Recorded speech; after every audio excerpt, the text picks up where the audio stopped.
Welcome to another episode of Just More Fix. This is James. With me in this episode is Lacey. Hey. You can find us online at justmorefix.com or on Twitter at justmorefix. If you like us, you can support us at Patreon, and you can give us a rating and review at iTunes or wherever you find us at. In this episode, we're going to have a Hillcon 2019 wrap-up. And now, it's time to get our gaming fix.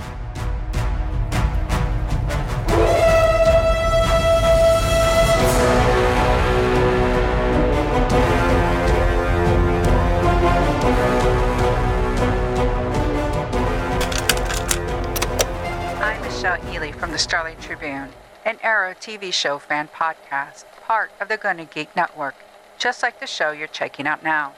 Shows on the network are individually owned, and opinions expressed may not reflect others. Find other amazing geeky shows at GonnaGeekNetwork.com. Welcome to Just One More Fix. A couple quick announcements before we get things rolling today. You may have noticed that things have been a little crazy for us in terms of our release schedule here recently, but that is because a lot of stuff has changed in our personal lives, I guess. So I switched jobs, and then I ended up spending 2 weeks in Atlanta for training. And I had an episode ready to be edited to at least go up on the Patreon because we weren't sure it was going to become an actual episode because it was more of just kind of a weird discussion of things.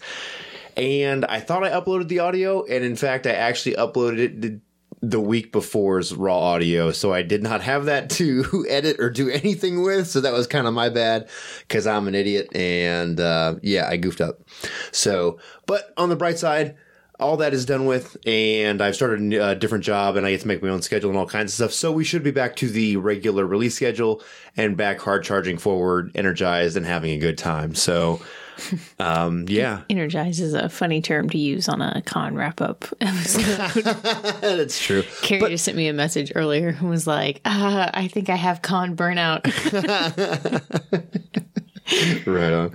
But on the along with that, though, I'm going to be spending a lot of time behind the wheel again, which means it's a lot of time thinking and contemplating games and all kinds of stuff. So I'm looking forward to what inspiration comes from that. And also along with that comes more podcasts that I get to listen to, which is where a lot of my weird ideas come from because I listen to all kinds of crazy stuff. So strangely enough, I guess if you have any recommendations for awesome, weird, or kooky podcasts, go ahead and send them our way. You can throw them up on the Facebook group or hit us up at Just More Fix on Twitter. Or you can email them to me, James, at Just More Fix, because I go through this thing where I binge them pretty hard and then I run out. All right, second and final announcement is, with all of this craziness that's happened, it's slowed me getting the isometric map inked for the centerpiece of Hastings Party. But that will be done and laid in there by mid-November. This one will release, I think, on Wednesday. So basically a week and a half, and that should be out as a finalized version to all of you guys, and then we'll get it right off the printer and then print off and send in the mail to all of our Patreon backers that are at the appropriate level. And it's a local printer, so it won't be anytime. There's no shipping lag or anything like that. So that turnaround time is really, really quick for our printing. So looking forward to that, and hopefully you guys will enjoy that adventure as much as I have. So, all right, so we're going to have our Hillcon 2019 wrap up today. So this year we had 20 Hillcon attendees, and we ran 7 different games, role-playing games, and 3 different board games, and a couple different video games that were being played and all kinds of stuff. And apparently, Carrie is too worn out from the Hillcon. So we had a good time. As am I. Right. I agree. It's a lot to do. So, all right. So the first, we started off the Friday evening with playing board games because everyone was sort of arriving, and it's a good, easy way to sort of just have something happening. And I did play one board game, I guess, but they played Nyctophobia and Obscuria and Just One. And I was only involved in Just One, but it was fun because we kind of... We played that game for like 3 hours. Yeah. So it was a good time. And we have this thing we like to do now where we kind of combine games that use cards for clues. We combine games with them. So we use the clues from Telestrations After Dark after a while, and we've done that with Cards Against Humanity for various other board games, and it's really been a lot of fun. It makes the guessing a little bit harder, but also we kind of widen the parameters of what is an acceptable answer, because it's kind of hard because some of them are almost phrases, right? Mm-hmm. So that's... Well, it's Friday night, the kids are in bed, and you're like, okay, well, this game is cool, but what if we made it, right. PG-13 and up? Right. So then you add the Telestrations After Dark cards, then you add the drinking dice. Yeah. Things, I don't know, just it's a good time. It's a fun way to sort of freshen up a game. Yeah, especially for those party games. Like Telestrations is a great one, and they've done that on their own. But we've played Telestrations where we use the white cards from...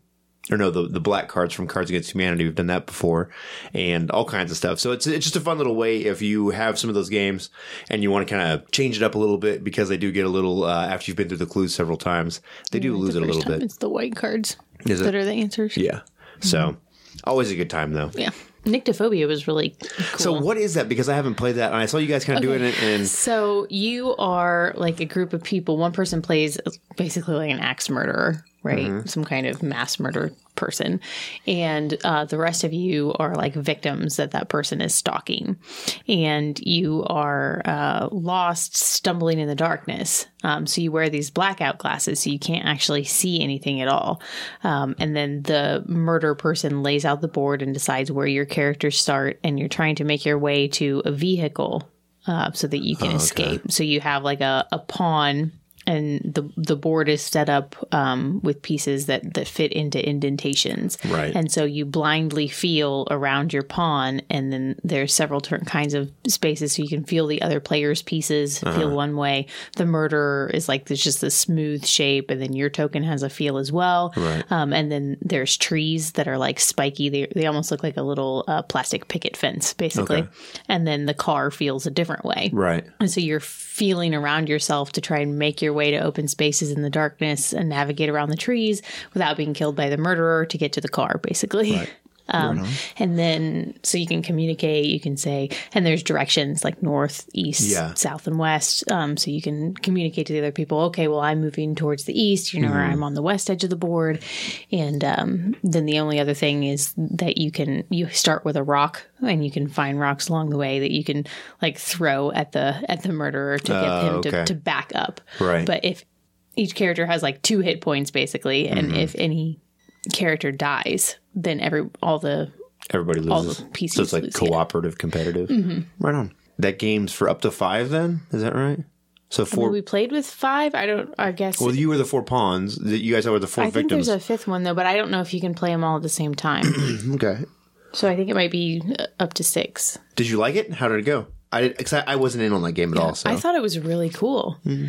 The feeling around in the dark can be frustrating. It sort of adds like a puzzle element.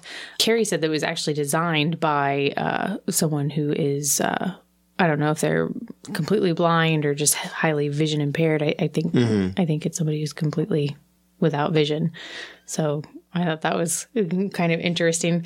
Definitely. I vaguely remember. I don't know if it was that game or one that had a similar concept, but that was on Kickstarter a ways back that I saw, and I thought it looked kind of interesting, but I lost track of it like you do with so many Kickstarters or whatever. Mm-hmm. And I always thought it was kind of a neat concept, because I think that initially when they made the game, they had it where it was played in the dark, and then the person running the game had like a really low light sort of green like LED light that they shined on things to be able to see, and then they changed it to the glasses because it was a little more practical or whatever. Mm-hmm. So I thought it looked a lot of fun. I don't know. I just at the same time, I thought that game looks like it could be very frustrating if you were having a hard time with it. You know what I mean? Because, so.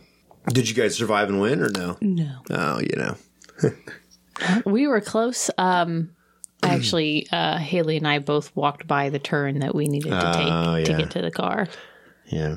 Well, that's a game that seems like it has a pretty steep learning curve, probably. Once you kind of get the hang of it, it probably gets easier. But the first few games, I could see where it would be pretty difficult to actually make much headway. Do you know what I'm saying? Yeah. I was actually having a little bit of trouble when you're actually manipulating and moving your pawn. Sometimes like you bump into things, because your fingers, you just, Well, you can't see and it's fumbling. Yeah. Right. And then I would like feel trees that I wasn't supposed to feel because they're right there.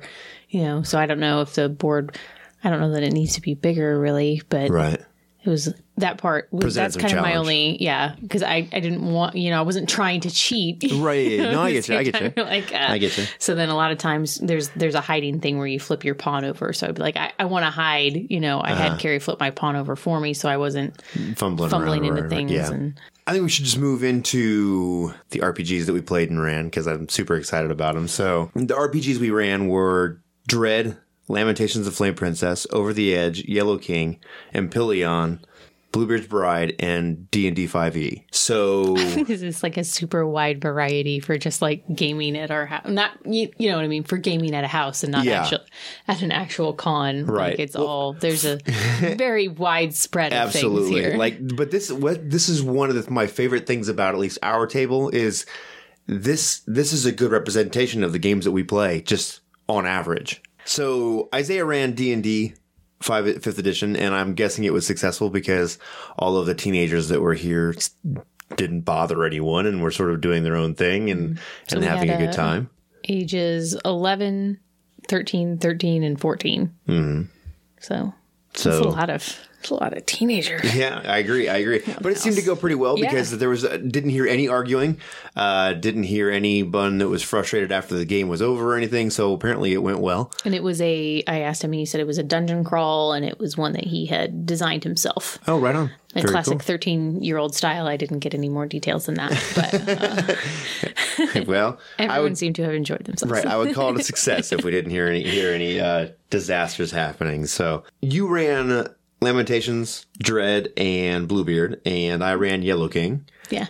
And then Alan ran Over the Edge, and Carrie ran Empyrean. So I don't have a lot to say about either of those because I wasn't in any of I agree. In Empyrean or Over the Edge. I came upstairs a couple different times, and everyone looked to be having a good time. The Empyrean game, I saw them, so I was sort of in and out a couple different times when they were playing, and everyone was laughing and having a good time. As that's sort of like the My Little Pony version of Dragon version of My Little Pony, right? And everyone's having a good time and whatever. So that looked like a good time. And then we heard lots of stories after the Over the Edge game, so it sounds like that was a good time as well. None of which I think we can talk about. You're right probably now. right. We'll just let that one ride. Creative solutions, right? To unique problems, unconventional problems, right? But it is over the edge, and it's surreal, and it's supposed to be kind of trippy and weird anyway. So it's sort of fits with it, I suppose, in a way. So do you want to I'm not entirely. I know we've got the couple of interviews we did with Jonathan Tweet, but do you just want to fill in really quick about what Over the Edge is? So I really barely only know the setting, just briefly. So it's a surreal setting on an island called Alarmaja, and I believe the island is somewhere set in the Mediterranean. I believe that guy could be way off on that one. And it has like this super police state happening there, where like super surveillance and all this kind of stuff.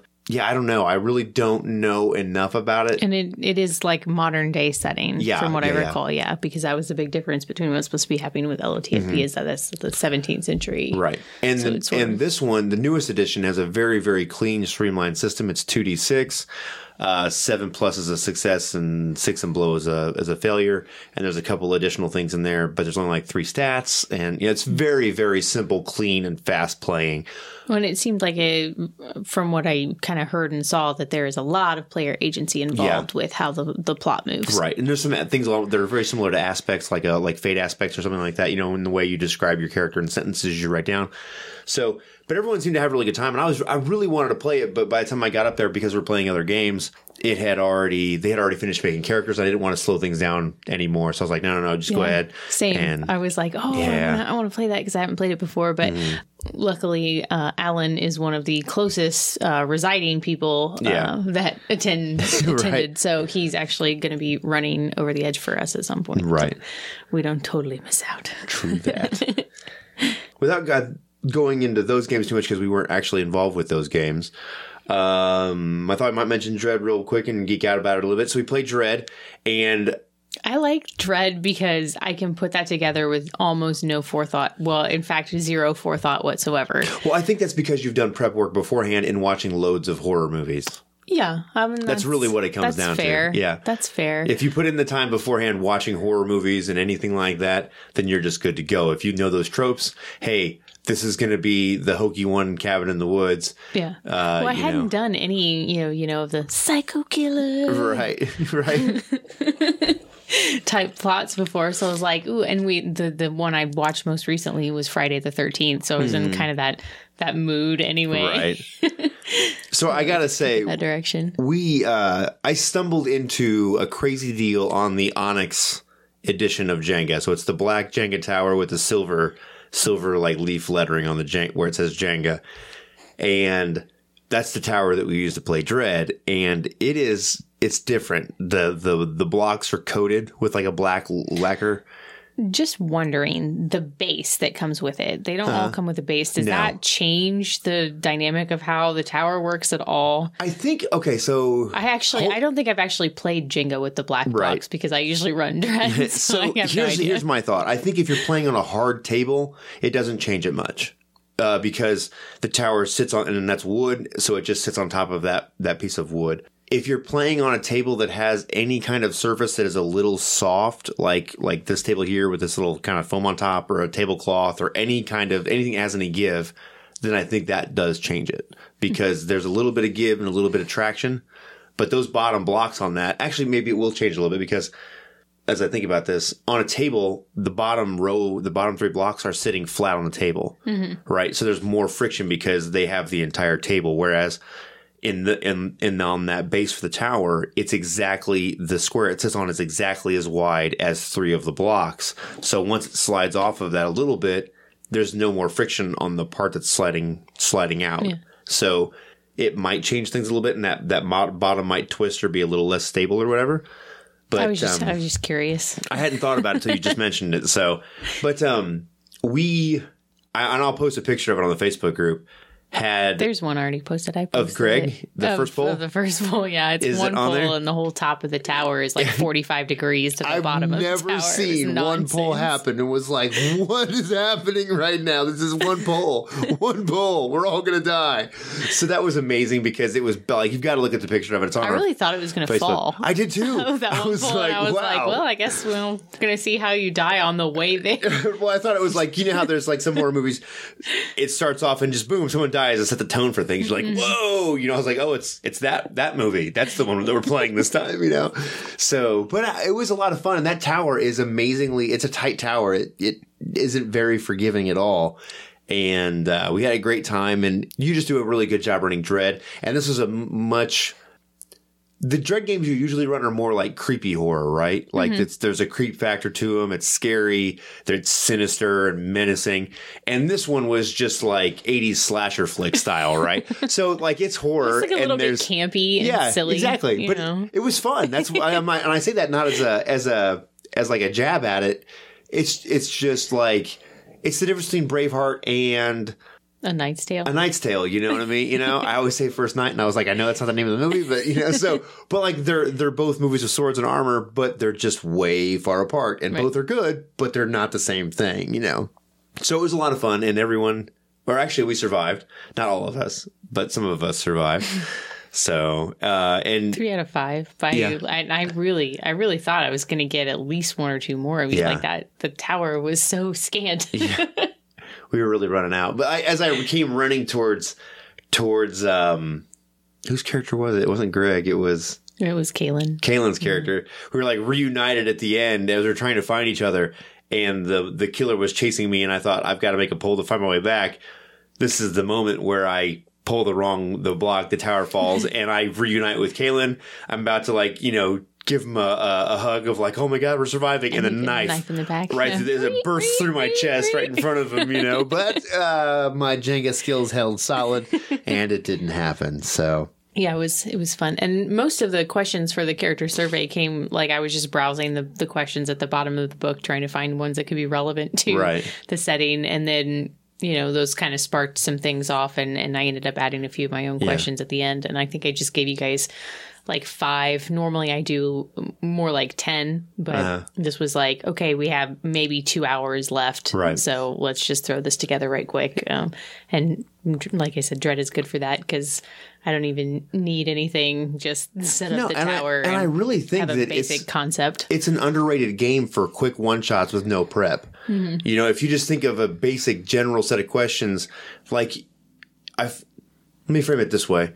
If you've got a fair amount of experience with Powered by the Apocalypse games, right? So Apocalypse World, Spirit of 77, any of them, Mashed, all of them, Night Witches, and you see the questions that they have for the history section, right?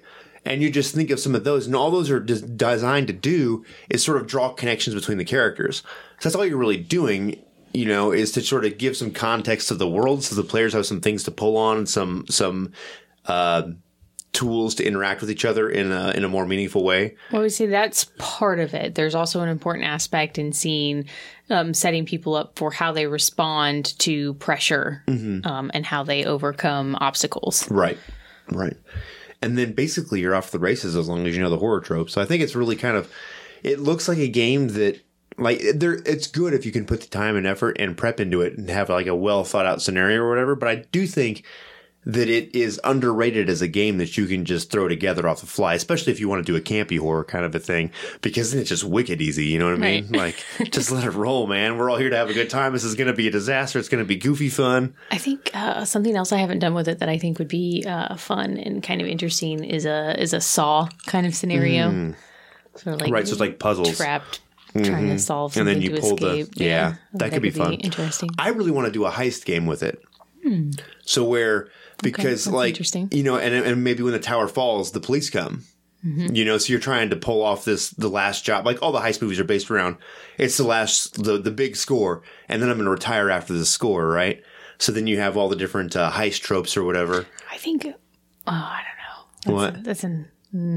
I don't know if it's combining too many things, but combining like the dread character creation concept and the tower mechanic, and you've already done a shot clock type thing with Apocalypse World. So if you could add in the basic, like the fiasco turn of events, like combine, like when the tower falls, the shot clock fills up, and this is the phase where this happens, and now there's a, you know what I mean? Yeah.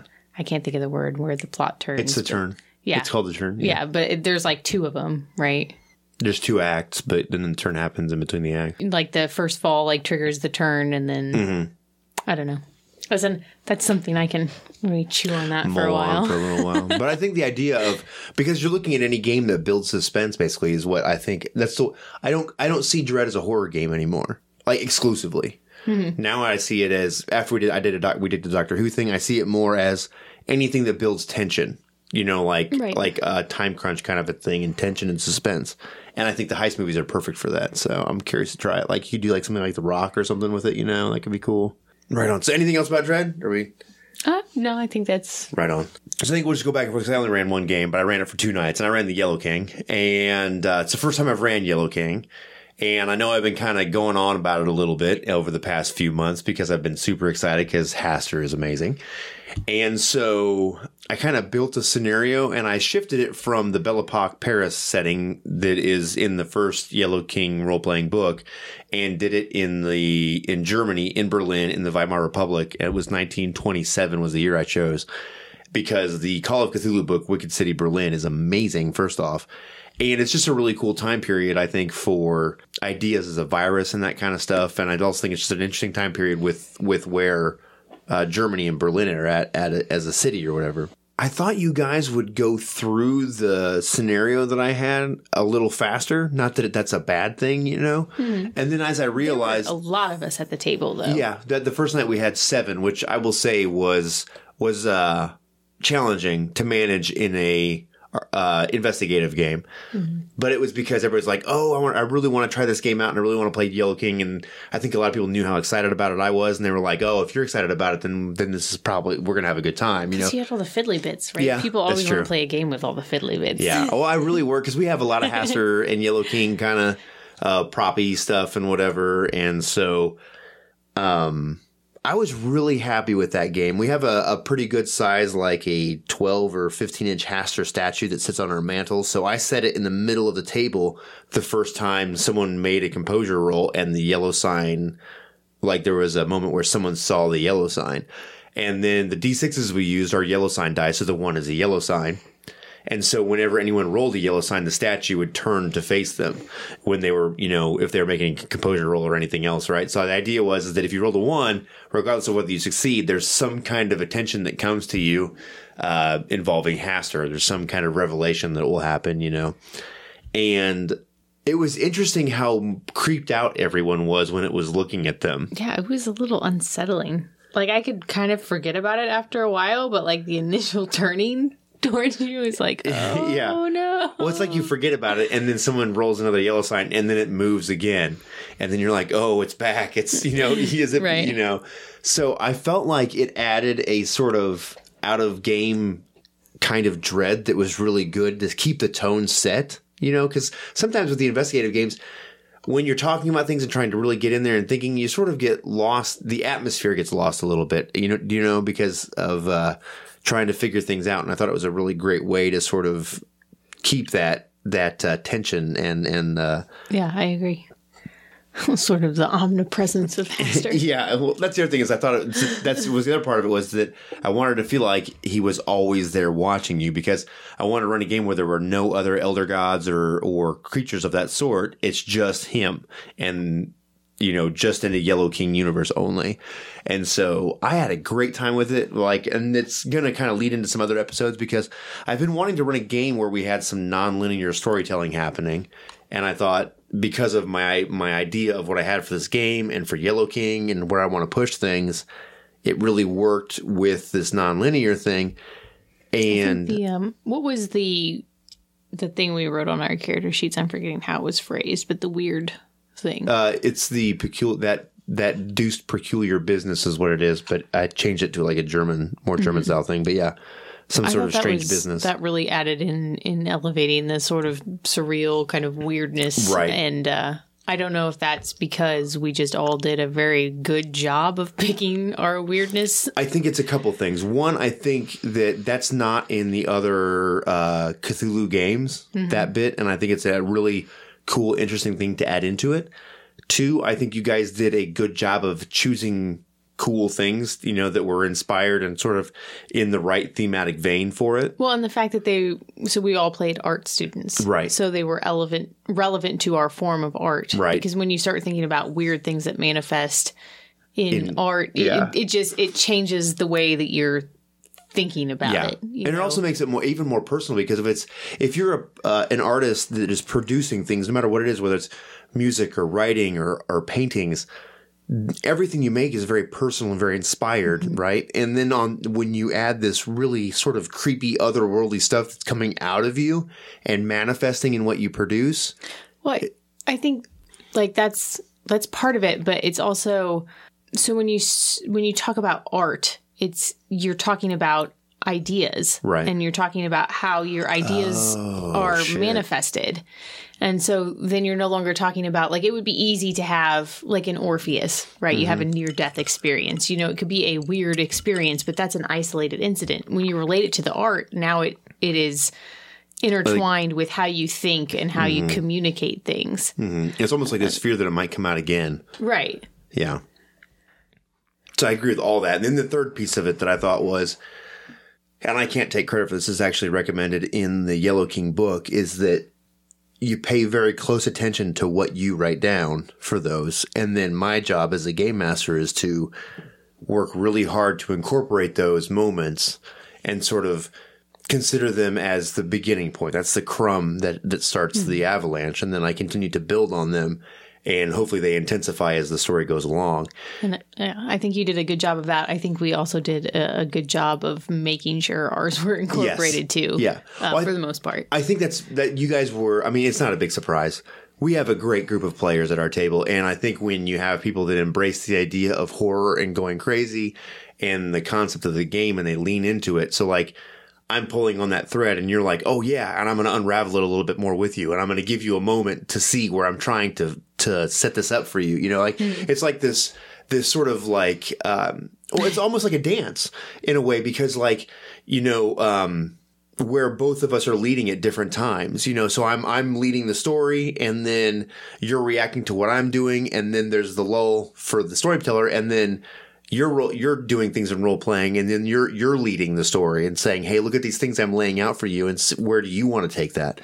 And I really think that is the source of where the strength of our table comes from, is the fact that everyone is willing to sort of let the reins go a little bit and pass them around and really see what we can draw out of one another. Well, I had this moment with Kalen, right, where he reveals kind of what his weird thing is that's happening to him. And I'm like, oh, well, I have this weird thing too. You know, I'm a musician, so maybe I should play you my weird thing. Right. And you can see if anything happens, you know. Oh, and we'll do it while your weird thing is also present. Right.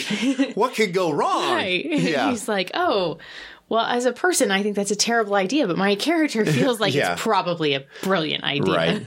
Well, and then that weird thing of inspiration, like, where is that coming from? So then if you're, you know, a creative artist of any type, when the muse strikes you, you want to find any way you can to capture that muse and get it out on the paper or whatever it is, right? So it works really well with the concept of the Yellow King, I feel like. And you guys all did a great job of embracing that and trying to push it forward. So, but I don't want to go into it too much here because I think I have found a place to bring it into a larger episode about nonlinear storytelling and having some actual examples to draw from where I think it actually worked and some techniques that I tried out to see, you know, to try to draw that out where the table as a group leaned into it and embraced it, but didn't know it was coming. So yeah. I think that part of it went really well.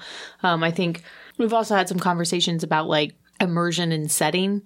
And I think that was one of the things with the game where we kind of, when we did Roses and Thorns, it's like, I didn't quite get enough Berlin from it. Yeah. Now, I think part of that is just that it's a one shot.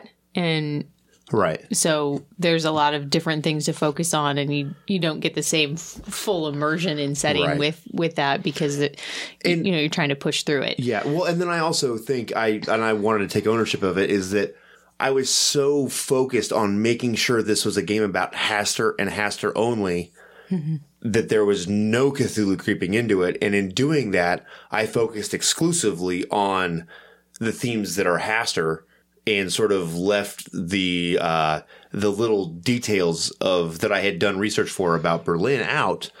I don't think it was not that there was none either. No, I mean, there were some things that popped up, and the music I thought was a really nice touch. Yeah. You know, there's a lot of the music from Babylon Berlin playing in the background, and I had a bunch of German jazz also playing. I found a couple playlists and stuff. Yeah. So yeah. So that is a very slight criticism because the game was a lot of fun. So, well, I asked Carrie afterwards, and I don't want to gloat, and I'll probably cut this out, but I was like, because I was kind of thinking, like Roses and Thorns and everybody, like it's a new game, everybody's excited about it. So it's like, how much are you enjoying this because it's the new game as opposed to how strong the actual game was? Do you know what I'm saying? And so I was like, what, like scale of 1 to 10, what would you say? And she was like 10 out of 10. I was like, Carrie, don't be nice to me.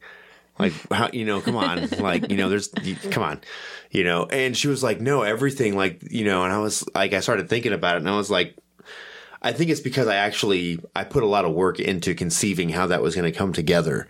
And it really changed, and it'll lead into another episode about how I actually view Gumshoe and the core clue system. I still agree with it, but I think there's some changes and some things, at least for me, that I actually prefer in the way that I was doing it with that game. It was good, and it kind of made me realize part of what makes a good investigative game for me is when I get enough clues to at least feel like I'm figuring something out. Right. But it doesn't feel easy. Yeah. And part of that is that there is not enough time for me to follow all the clues. Yeah.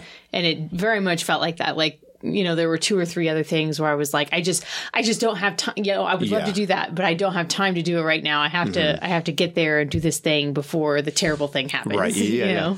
Well, and this is something that I think will also be a larger discussion. But in Yellow King, there's no spends for your investigative abilities. You just have it. And so I had the list in front of me. And I realized something is that because Lee said you never gave us an opportunity to use our investigative abilities. And I told him, I had the list in front of me and I worked really hard to keep my eye on that so that you never had to ask me.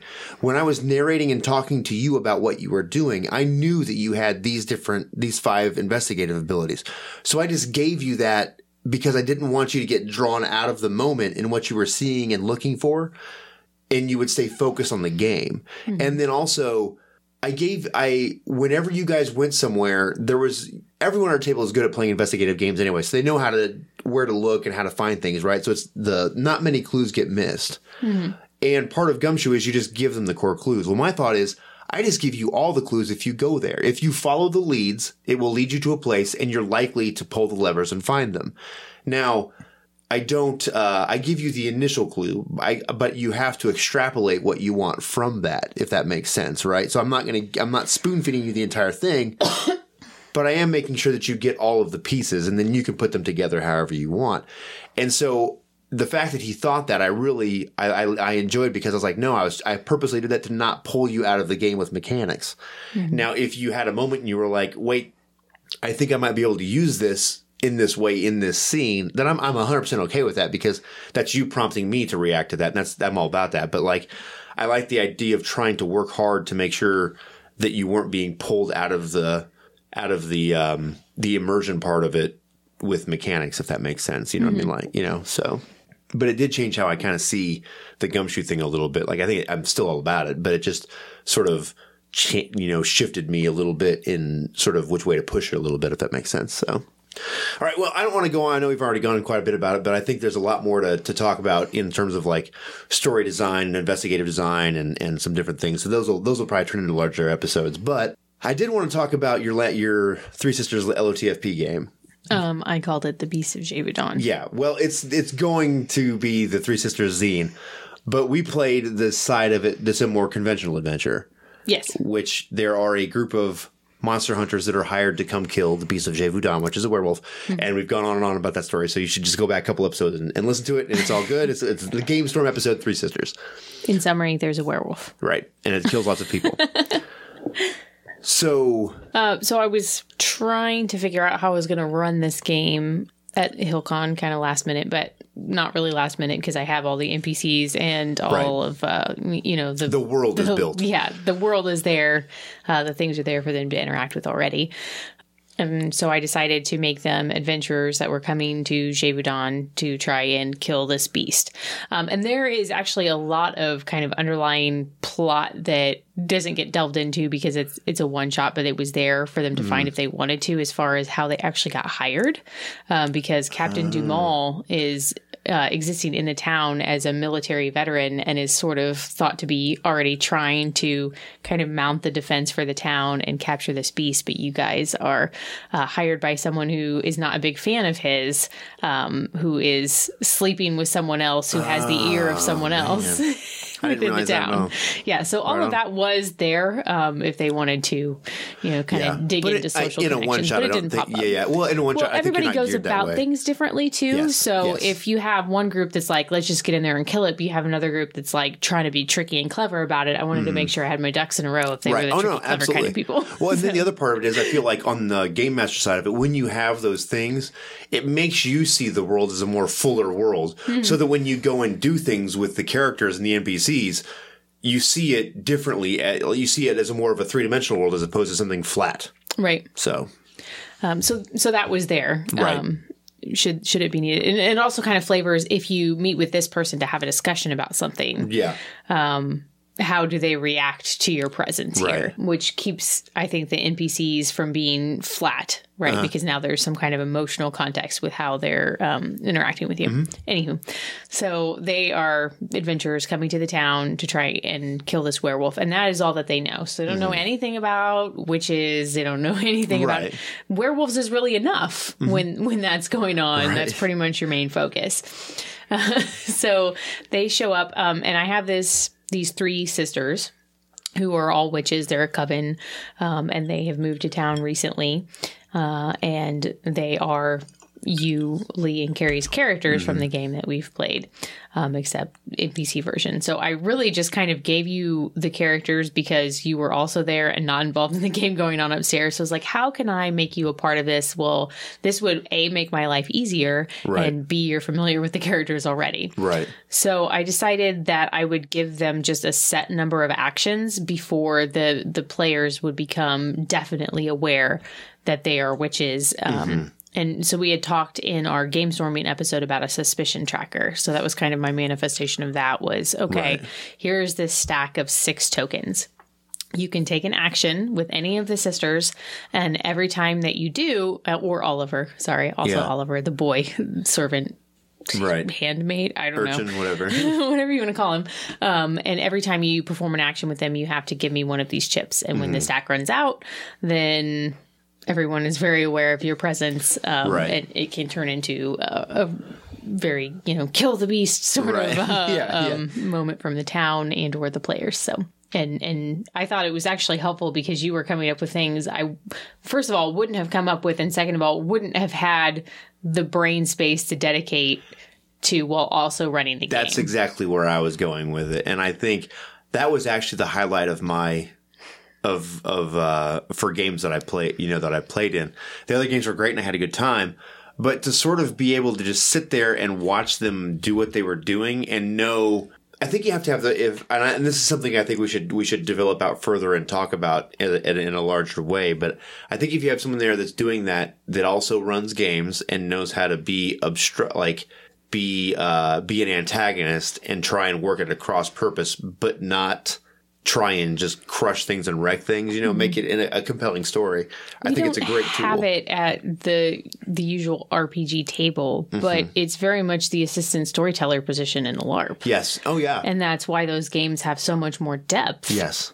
Well, I think you're 100% right, is that when you're running a game, you are expending so much mental energy to run all these characters. And so you basically, what you were doing was presenting a real world with a beast, and I was the opposition. Like the werewolf, I mean, yeah, he's the opposition and the target, but not really. Like, he's not a thinking, conniving type of antagonist, And I thought it really, really changed things because I could just sit there and listen and watch and be like, this is the moment. This is what I want to do, But at the same time, I'm not completely free reign to do whatever I want because I have that limited amount of actions that I can take before I know, hey, they're going to realize what the jig is up and I'm in trouble now, right? So it was enough to feel like I had some agency to be able to cause real problems and that I could win, but that I had to be smart about it and wait for my moment. Because really the first half of the game, I didn't do much of anything other than to send Oliver to go work for them so he could feed me information. Right. And that was really it, And so I think that's really, really, if you have a decent sized group, so at least 5 people, or 6, I think it would be interesting to explore using that as a role, like actually intentionally at your table and what that would mean. Because I think and I didn't even think of it that way, but the assistant storyteller comparison for LARP is 100% that. And I think it could be really, really interesting. I think you have to have the right pairing of people to do it that will, because if you would have vetoed something like, no, I don't want you to do that right now. Okay, fine. That's fair. Whatever. It's your game. You know what I'm saying? Oh, so, I kept, like, you gave Oliver tasks to do, but I voiced the Oliver character, which was just a lot of fun for me. It was kind of like just getting to play, and Oliver's like a 10-year-old kid, right? So he's just like approaching everything with this fun, reckless abandon that no one else has in this world.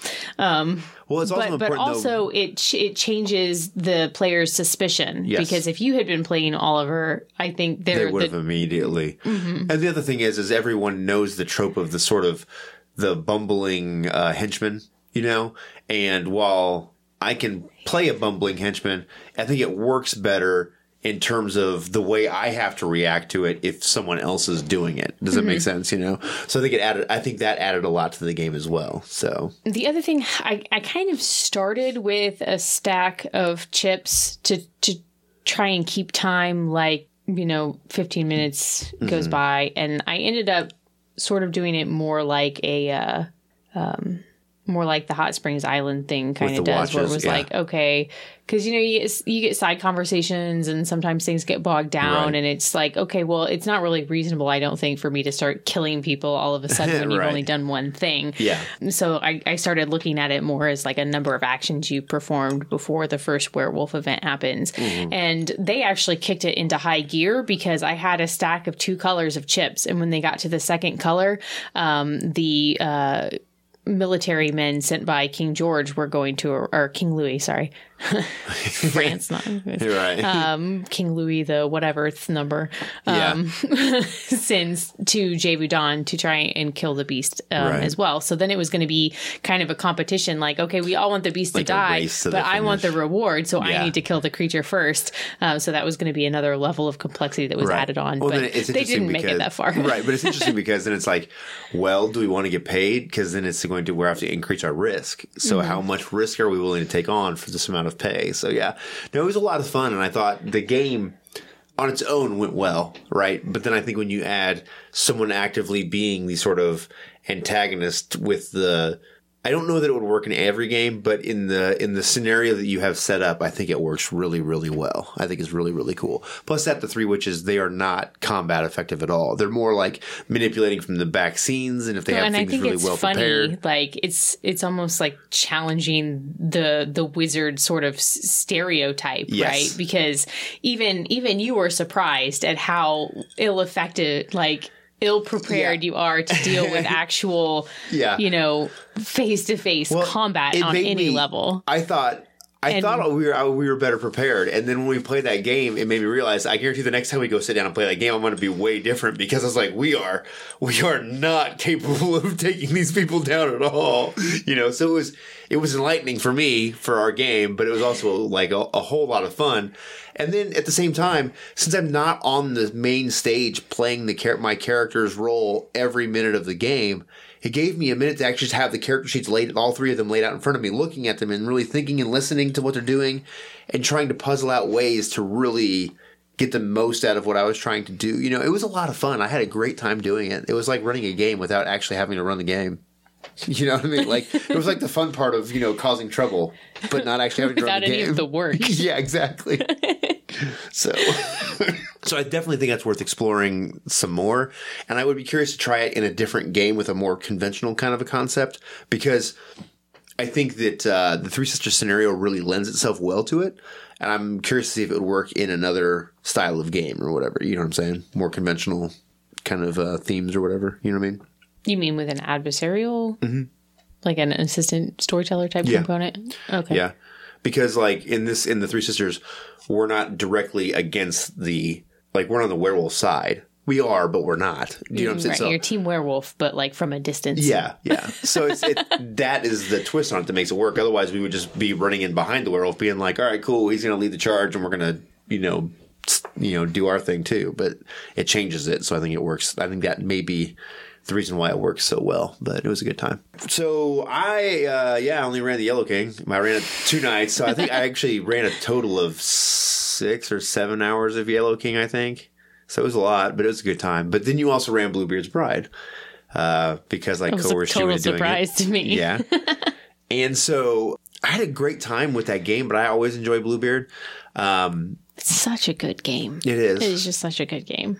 And I was really happy because part of the feedback that I got was from you and Carrie both, and you have both played in multiple sessions of Bluebeard that I've run, was that none of the rooms that I've given you guys felt very much the same, with the exception of Lacey in the cellar, which I agreed with. But when I was coming up with it, the challenge was much different, though. Yeah. And it's kind of, the kind of classic sort of. Right.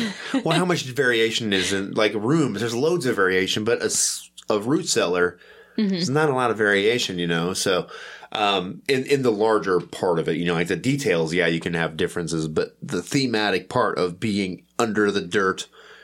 Well, I thought one of two ways when I can't remember who had the key. I think it was Alan. When he described the key to me, I had a second idea, but it just didn't seem to quite fit the key as well. Right. I could have pushed it in that direction, and I don't think it would have been bad. And it would have been much different than any of the other ones. But anyways, so I don't know. That was the best compliment to me, was that things seemed very much different to you guys. It was so it's been 20 rooms that I've been through with you, and all of them have seemed drastically different. And the other critique that I think I want to talk about, it's a larger episode as well. I had a lot of inspiration that came out of Hillcon this year, was that This time we played it, it was a good game, and I had a lot of fun, and it was good horror. But one of the critiques was it didn't feel like it was feminine horror quite as much. But it was still a really good, solid game. And it made me realize that as you become a better storyteller and game master, your version of the bottom end of what your average game is capable of continues to rise, right? So your average game is now a 7, right? and a really good game is a 9 or a 10. Whereas when you first start running games, a really good game might be a 5. Because you're just not an experienced storyteller.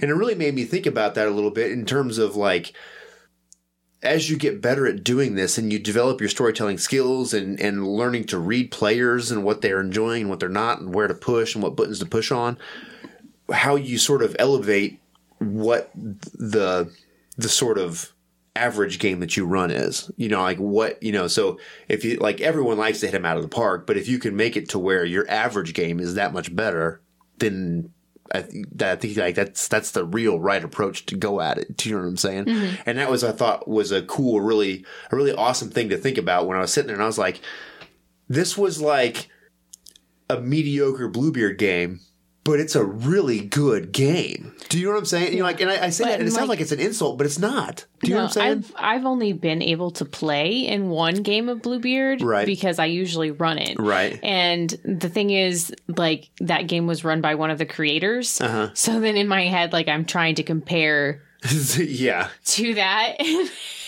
And it's probably not really like a fair basis of comparison. Well, you got to figure they run it at a lot of cons and they ran a lot of play tests. Yeah. So they've just got a lot of experience and things to draw from. Plus that, they've ran 60 rooms and they're like, I'm going to choose the 5 best of those 60. They wrote all the rooms. Well, yeah. But like in terms of all the ones that they've ran, they can pick the ones that they had that were the best rooms and use those, right? In that session. So I think that there's a sort of like a home field advantage, if that makes sense. Do you know what I'm saying?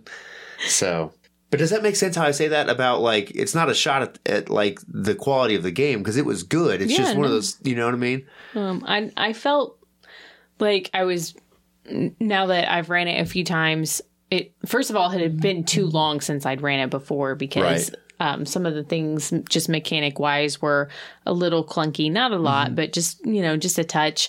And then, but the thing I noticed is after having ran it a few times, I was better able to incorporate things that you guys laid out when you were creating your characters into what was going on in the house. Right. And I don't actually know that you guys thought that was apparent until I went back and told you which things I incorporated. No, I could tell some of them more there, but yeah. There was a lot more talk amongst us, though, this time, too. So I don't know how much which is good. Yeah, no, I agree. I agree. So. It gives me more time to think. Yeah. I think it's an important thing because Bluebeard can kind of feel like it's a one-on-one game almost for whoever has the ring. It's kind of this tendency for everyone to like watch the person with the ring. What are you going to do? And we'll discuss what we're going to do, kind of a thing. So, all right. So do you have any other highlights from Hillcon to mention real quick before we wrap this one up? I feel like we've hit on just about everything. I don't know. It's not really necessarily relevant to gaming, but just as a aside on my personal thoughts on Hillcon, the food and prep situation seemed to flow much easier this time. Yeah, I agree. So my highlights was to get together with everybody. It's you've been in school for 2 years now. We've continued to do Hillcon, but now this year you're done, and I am back home from all this training and stuff. And so it really kind of felt like a really nice homecoming to get together with people we haven't seen in a while and just have a great time. And like I always said when we preach to people to do it, is good times, good food, good games, and good friends. And it was just nice to just sort of hang out and relax and play a ton of games. And again, from last year to this year, even more games were played and ran, and we just had a great time. And I think everybody really enjoyed themselves. Yeah. It was just chill, fun weekend. Yeah, I agree. Super relaxed. And I know I always go on and on about it, but I always recommend to everyone that I think everybody should try and make time to pick, even if it's just a one overnighter deal or whatever it is, to get your friends together and sit down with, make with a purpose and have a good meal and all this stuff and some good drinks and good times and good games, because it really is a lot of fun, and life's short and all that good stuff, and have a good time and play games. So I think that'll do it for us this week. As you know, we're a member of the Gunna Geek Network. I don't have the promo up for me right now because my phone is dead, but there are loads of awesome geeky podcasts over at GunnaGeekNetwork.com, including all kinds of TV shows and how to make better podcasts and all kinds of stuff. So head over there. You can find the links to our episodes over there as well as at JustOneMoreFix.com. You can find us on Twitter at JustOneMoreFix, as well as our Facebook group.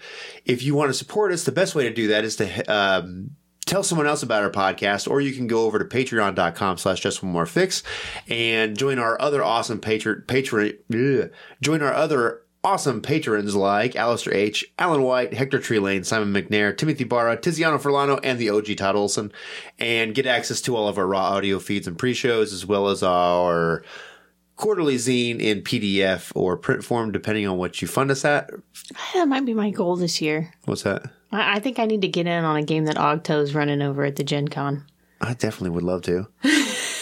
Right on. Sorry, I was distracted. Quick aside. Right on. In PDF or print format, depending on what level you support at. I think that'll do it for us, and we will see you all next week.